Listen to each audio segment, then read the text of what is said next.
Hey guys, ഇന്ന് നമ്മൾ കായലിലേക്ക് പോവാം. നമ്മുടെ നെല്ലവിടെ കൊയ്തിട്ടിട്ട് ഏകദേശം ഒരു 5-8 ദിവസം കഴിഞ്ഞു. കഴിഞ്ഞ ദിവസമാണെങ്കിൽ ഒരു മഴയും പെയ്തിരുന്നു. നെല്ലിൽ ഈർപ്പം തട്ടി നിന്ന് കഴിഞ്ഞാൽ പിന്നെയും പണിയാവും. നമ്മുടെ ഒരു ചിറ്റപ്പൻ രാവിലെ കാലിൽ പോയപ്പം പുള്ളിനെ കൊണ്ട് നമ്മൾ നമ്മുടെ നെല്ലൊക്കെ ഒന്ന് തുറന്നിടിച്ചിരുന്നു, ചെറുതായിട്ടൊന്ന് ചൂടുകൊള്ളാനായിട്ട്. കൃഷിക്കാർ കഷ്ടപ്പെട്ട് ഈ കൊയ്തിടുന്ന നെല്ലൊക്കെ മില്ലുടമകളും ഭരണാധികാരികളും കൂടെ ചേർന്നിട്ട് ഇങ്ങനെ വീട്ട് തട്ടിക്കളിക്കുക.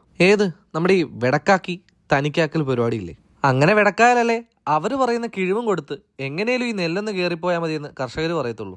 അതെങ്ങനെ വോട്ട് നാടകങ്ങളൊക്കെ കഴിഞ്ഞ് ഇത് പരിഹരിക്കാൻ അവർക്കിവിടെ സമയം. അങ്ങനെ അതൊക്കെ കഴിഞ്ഞ് നമ്മളൊന്ന് മുടി വെട്ടാൻ പോവാം. അവിടെ ചെന്നപ്പോഴാണെങ്കിൽ നമ്മുടെ കുട്ടപ്പൻ അവിടെ ഇരുന്ന് മുടി വെട്ടുന്നുണ്ടായിരുന്നു.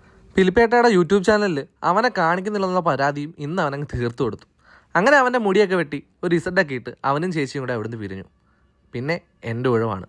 അങ്ങനെ ഞാനും എൻ്റെ കാടൊക്കെ ഒന്ന് ഇറക്കി മുടിയൊക്കെ വെട്ടി സെറ്റായിട്ട് വീട്ടിലേക്ക് പോകാനുള്ള ബോട്ടിന് വെയിറ്റ് ചെയ്ത് ബോട്ട് വന്ന് വീട്ടിലെത്തി. ഇനി നമുക്ക് കഴിഞ്ഞ ദിവസം നമ്മൾ വാങ്ങിച്ച താരൻ്റെ മരുന്നൊക്കെ ഇടണം. അത് കഴിഞ്ഞ് കുറച്ച് വീഡിയോ ഷൂട്ടും പരിപാടികളൊക്കെ ഉണ്ട്. അപ്പോൾ ഇങ്ങനെയാണ് നമ്മൾ നമ്മുടെ വീഡിയോ ഒക്കെ ഷൂട്ട് ചെയ്യുന്നത് കേട്ടോ. അങ്ങനെ അടിപൊളിയായിട്ട് ഒരു 3-4 വീഡിയോ ഷൂട്ട് ചെയ്തിട്ട് ഇന്നത്തെ ദിവസം നമ്മൾ ഹാപ്പി ആയിട്ട് എൻഡ് ചെയ്യുക. അത്രയേ ഉള്ളൂ. Okay, by.